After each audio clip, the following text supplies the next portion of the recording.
আগামী 26শে জুন শুক্রবার পবিত্র পাণ্ডবা নির্জলা একাদশী ব্রত, যে ব্রতটি পালন করলে 12টি একাদশী ব্রতের সমান ফল প্রাপ্ত হওয়া যায়। এজন্য বছরের একটি শ্রেষ্ঠ ব্রত এই পাণ্ডবা নির্জলা একাদশী।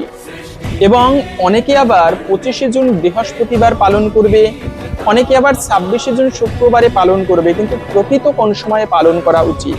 এই দিনে আবার পক্ষবর্ধিনী মহাদ্বাদশী রয়েছে। আর সেই পক্ষবর্ধিনী মহাদ্বাদশী অনুসারে 26শে জুন শুক্রবার আপনারা নির্দ্বিধায় পালন করতে পারেন।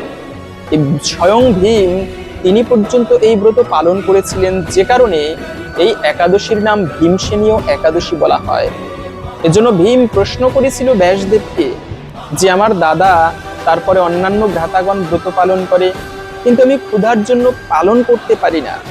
তো আমার জন্য কি এমন কোনো ব্রত আছে যে ব্রত পালন করলে বছরের অন্যান্য একাদশী ব্রতের ফল প্রাপ্ত হওয়া যায়? তখন ব্যাসদেব বলেছিল যে তুমি যদি স্বর্গ আদি দিব্য ধামে যেতে চাও, কোনো একাদশীতে কখনো ভোজন করবে না। তবে তাতেও যদি অসমর্থ হও, তবে এই নির্জলা একাদশী ব্রত, পাণ্ডবা নির্জলা ব্রতটি খুব ভক্তি ভরে কঠোরভাবে নির্জলা ব্রত করবে। এতে বছরের অন্যান্য একাদশী ব্রতের ফল প্রাপ্ত হওয়া যায়। এই কথা শুনে ভীম সহ প্রত্যেকেই পরিবারের এই ব্রত পালন করেছিল।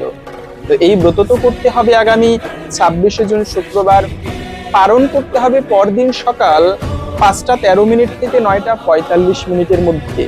এই সময়টুকুর মধ্যে আপনারা এই একাদশী ব্রতের পালন করবেন।